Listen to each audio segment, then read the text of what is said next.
Hello friends, welcome in Max in 5 minutes. Today we will discuss on another problem on the base of permutation with some given condition. For example, last time हमने किया था कि कोई भी word हमें दिया जाता था, उसमें से हम n की वैल्यू फाइंड करके टोटल r के बेसिस पे हम फाइंड करते थे कि हम कितने वर्ड्स फॉर्म कर सकते हैं। अब इस कंडीशन में कुछ चेंजेस करते हैं। फॉर एग्जांपल हमें ये बोला जाएगा कि कोई एक वर्ड हमें स्पेसिफिक दे रखा है। For example in this case the word is leading, तो हमें बोला जाएगा in how many ways different word can be form from the letters leading in such a way that vowels always come together. मतलब हमें अब condition ये दे दिया है कि वर्ड हमें फॉर्म करने हैं बट जितने भी वॉवल्स हैं वो सब एक साथ होने चाहिए। तो इन केसेस में हम क्या करेंगे, एक्चुअल में अगर ये नॉर्मल कंडीशन होती जहाँ पे सारे सारे जो लेटर्स हैं वो कॉन्सोनेंट होते तो एन की वैल्यू जस्ट 7 होती है और नॉर्मल हम काम कर लेते हैं।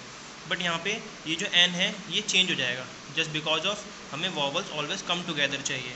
तो हम पहले फाइंड करेंगे टोटल वॉवल्स कितने हैं। तो वॉवल्स यहाँ पे हैं ई ए आई, यानी टोटल यहाँ पे 3 वॉवल्स हैं। तो उनको हम एक सेट बना लेंगे ई ए आई, ये होगा एक सेट। अब इसको हम एक एंटिटी के रूप में मानेंगे।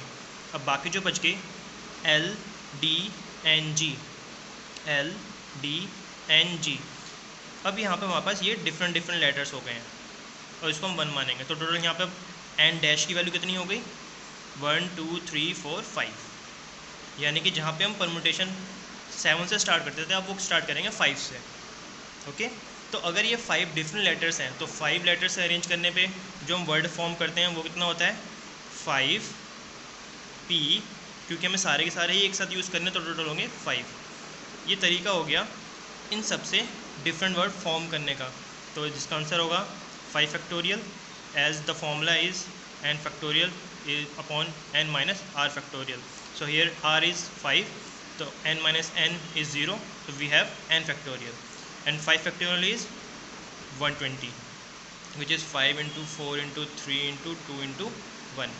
बट क्वेश्चन अभी यहीं ख़त्म नहीं हुआ है, हमने ये इनसे डिफरेंट अरेंजमेंट कर दिया है। बट ये जो ई ए आई जिनको हमने 1 एंटिटी माना है ये भी हम डिफरेंट तरीके से अरेंज कर सकते हैं, जिसकी वैल्यू होगी क्योंकि ये 3 है तो इनको 3 तरह से अरेंज कर सकते हैं, that is 3 factorial. So for vowels we have E A I, total यहाँ पे एन की वैल्यू कितनी होगी 3, तो हम उसको 3 फैक्टोरियल के थ्रू अरेंज कर सकते हैं। तो ये क्या होगा 3p3 that is 3 factorial which is 3 into 2 into 1 which is 6। So total हमारे पास जो फाइनल आंसर होगा तो total permutation is equals to 5p5 which is this answer into 3p3 which is because of E A I, so which is 120 into 6 which is 720. So this is the total words that we can form when vowels are always together. अब इसी का हम second case भी कर सकते हैं जहाँ पे वॉवल्स नॉट टुगेदर हो ऑलवेज। तो ये टोटल वॉवल्स एक साथ वाले हैं। ओके, तो टोटल हम जो वो वर्ड फॉर्म करते हैं वो कितने होंगे अगर देखा जाए तो LEADING, लीडिंग में total n is equals to 7 times था। अब यहाँ पे कोई भी वर्ड ऐसा लेटर ऐसा नहीं है जो रिपीट हो रहा हो, तो इससे जो भी हम वर्ड बनाएंगे वो कितने फैक्टोरियल होगा 10 factorial.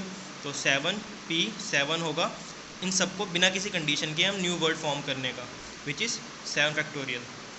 And since we know 720 out of 7 factorial are those permutation जिसमें वॉवल्स एक साथ हैं, तो टोटल में से अगर मैं इसको सब्ट्रैक्ट कर दूँ तो जो बचेगा वो कौन से होंगे vowels not together.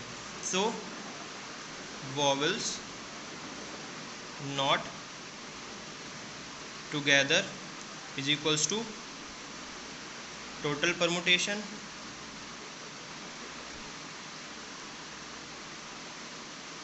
minus vowels together which is 7 factorial minus 720, जिसको आप कैलकुलेट करके आंसर कमेंट में बता सकते हैं। So this is all about the second type of question solving on permutation which have some base some kind of given condition.